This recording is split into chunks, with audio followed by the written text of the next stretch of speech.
everyone. In this video, I want to talk about ways I stay organized to help me keep track of everything that's going on in my life, because everybody has always got so much going on and there's so many ways to keep organized. I just thought I'd show you some of the ways I do it.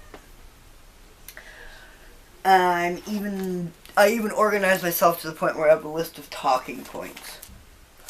Alright, one of the first ways I keep organized is my clipboard. I always have a clipboard right next to me with all kinds of important information in it. Notes, ideas, anything that's going on that I need to remember or do. I also keep important papers on the clipboard if I have to go take care of bills or go take care of any appointment, any things that I need to. It's on my clipboard with me so that when I go somewhere, it's right here. I also keep my husband's schedule on my clipboard so I know exactly what he works, and so we can make sure that we set up our calendars around each other and organize around each other, so all of us stay together in one organized, flowing, cohesive unit. And that's my clipboard. The next thing I do to stay organized is I have a daily schedule. Now, I do not go by the times. As you can see, I cross them off, and what I do is I use the square blocks for things I want to do that day. And then I star them off as I do them. That way I know what I want to accomplish, and then if I've accomplished it and if it needs to be moved to the next day if I haven't accomplished it. I never schedule myself more than 3 days ahead. Over here on the other side, see, I don't have my days right now. I never schedule myself ahead. That way I don't feel overwhelmed, and that way I can try to make sure that any small little things that need to be done in the house get done.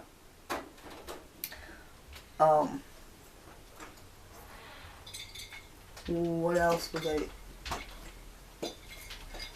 yeah, I don't write down every chore. I'm going back to my notes. That's why I'm stumbling. I don't write down all my daily chores like washing dishes, washing laundry, things like that.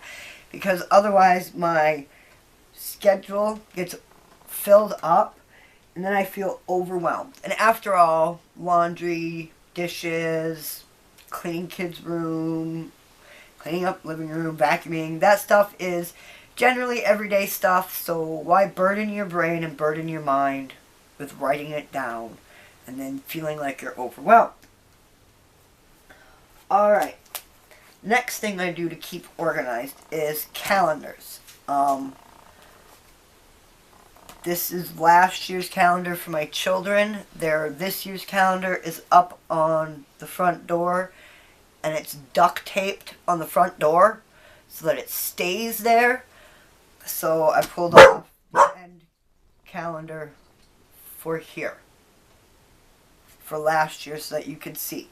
I write down things we're going to do as a family, things we need to get done as a family, or places we want to do, or doctor's appointments, or anything like that. We'd gone to the agricultural expo, there was a birthday.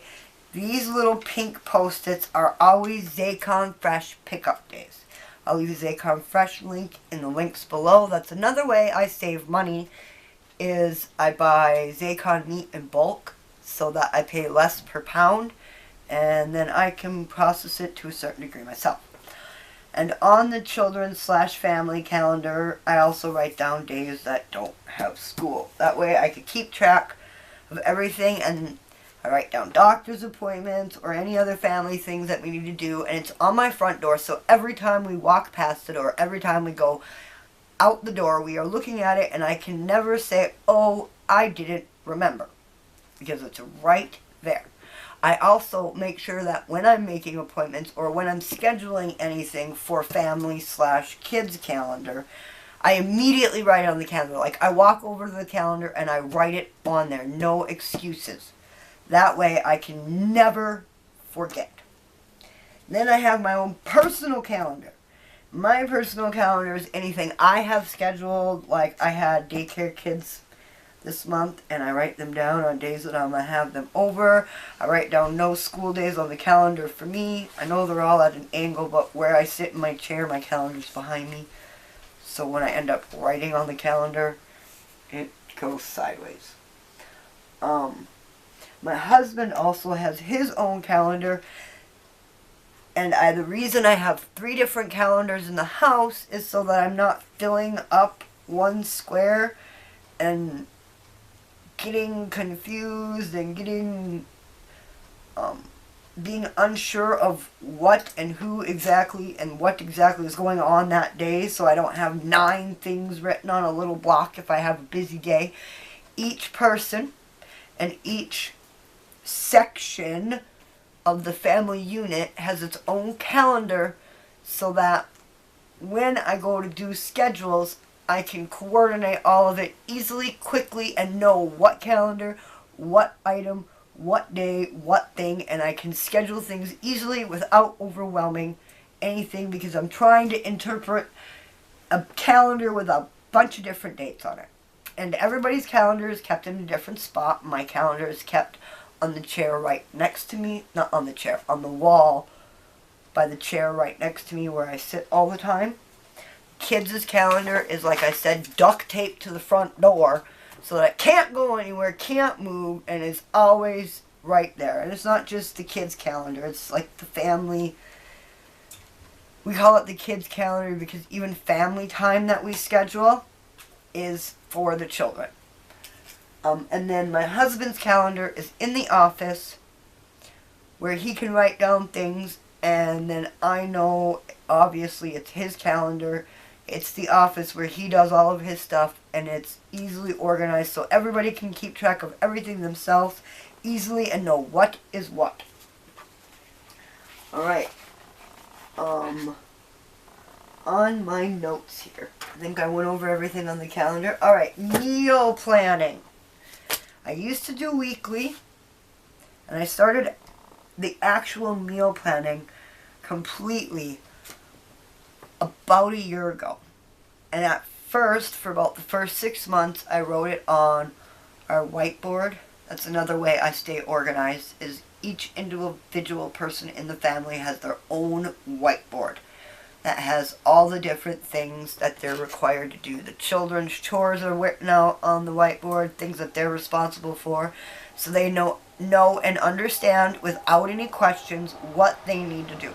Same thing with us adults. We each have our own whiteboard, and we have our own responsibilities written out on the whiteboard so that the children can see that we also do our responsibilities.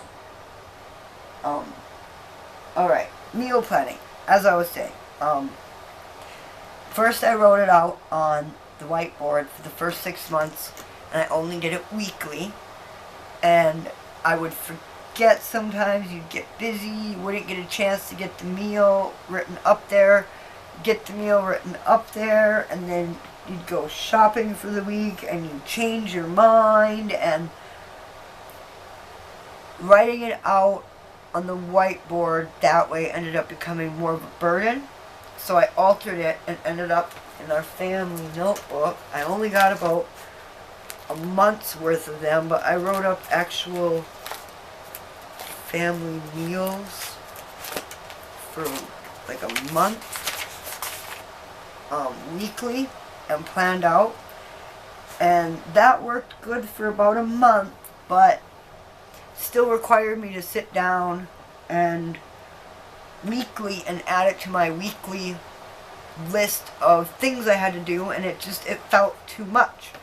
So in October, and I keep all my past months here. No, I guess it was September is when I first started doing a monthly. The last 2 weeks of September is when I first started doing a monthly. meal plan, and ever since then, it's so much easier. My kids don't, "Oh, what's for dinner? Mom, what are we having?" I can say, go look at the menu. Go look at the menu. They've actually gotten to the point where they don't ask anymore because they know to go to the menu, look at the menu. It helps me stay more organized. It helps me get ready to know what I need. It makes grocery shopping so much easier. As far as grocery shopping at the grocery store, we really don't buy very many groceries, mostly dairy, some fresh, always fresh fruit, and some fresh vegetables different times of the year, because almost all of our food is now canned food that I do myself, including meat. It makes it cheaper when I can it myself, when I do it in bulk, when I plan ahead, when I organize, and then it makes my weekly shopping cost less. Then I still continue to plan my budget for every week as if I have a full everything to buy for. That way, when I'm not spending anywhere near that, I can put the money away. Another way I stay organized is the way I organize my money, but that's another video. I put my money away from the groceries and from shopping, and then I can use that extra money that's put away when there's a sale, and I can buy bulk items so that I can my own stuff. The money also gets put away so that in the summertime, come farmers market, because I live in a huge farming community, and I have a actual farmer who I have developed a very close personal relationship over the last 4 years, and I get amazing deals from him, amazing quantities and quality of organic, non-GMO, non-chemical fertilizers and non-chemical pesticides at amazing prices, and it makes it so I can so many of my own vegetables, not just canning, but fermenting and freezing and dehydrating. I don't put all my eggs in one basket. Not everything is canned, not everything is frozen. I do multiple different ways of preserving my food. That way, should anything happen to one way of preserving food, I still have food preserved in another way that can feed us. I do not look at canning and storing my food and bulk buying as prepping. I look at it, I'm a farmer's granddaughter, so I look at it as food to eat. Insurance that should we go hungry, or should we go without a job, we should not go hungry. We will not go hungry. My grandfather was born at the end of the Depression, so growing up with my grandfather as a huge influence in my life, and with my grandfather being a farmer, one of his two favorite sayings were waste not, want not, and plan for 5 years or starve next summer. If you do not plan for 5 years down the road, you are going to starve to death next summer when you can't grow any food. So I plan ahead. So that's another way I stay organized, is my meal planning, so I can plan way ahead, have less stress on myself, know what I'm going to make, be able to go grocery shopping quicker and easier, and then be able to have time, because I'm not trying to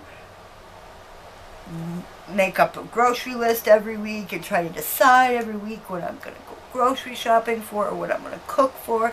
It makes it so it actually opens up more time for me than to, again, can, preserve, process, save food for later, and make less work, essentially, overall, in the long run, for myself. And then here I have a more long-term clipboard and planner. These are long-term goals, long-term ideas, long-term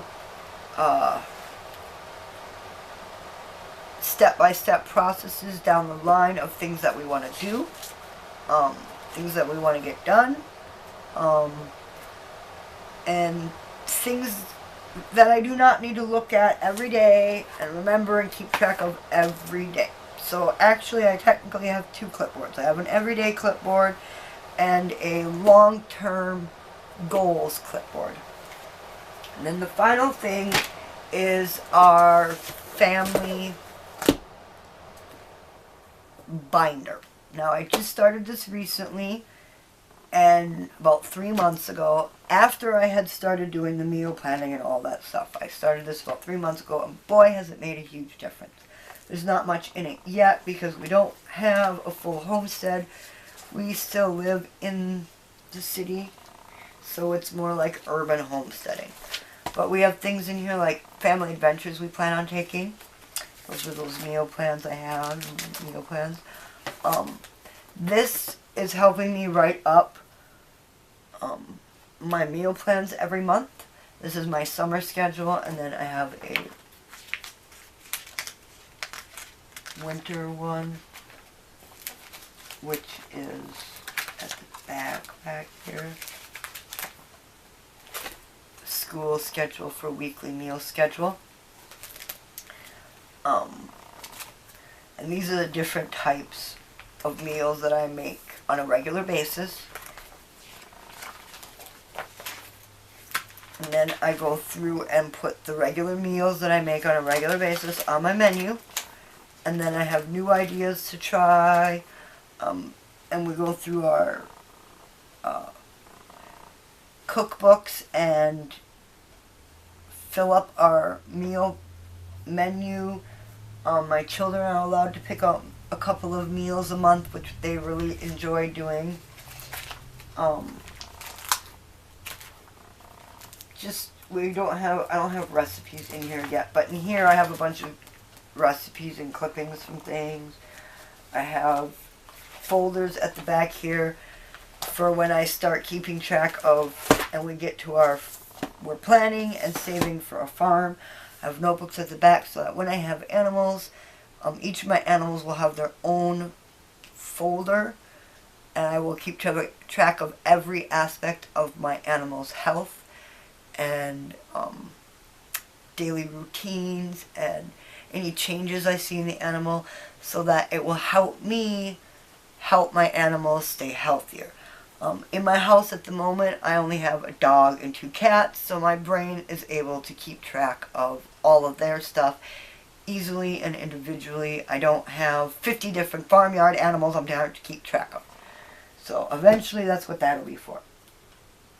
Alright, I hope this helped you with some ideas on how to help you get organized and stay organized, and I hope you enjoyed my ranting and rambling and talking.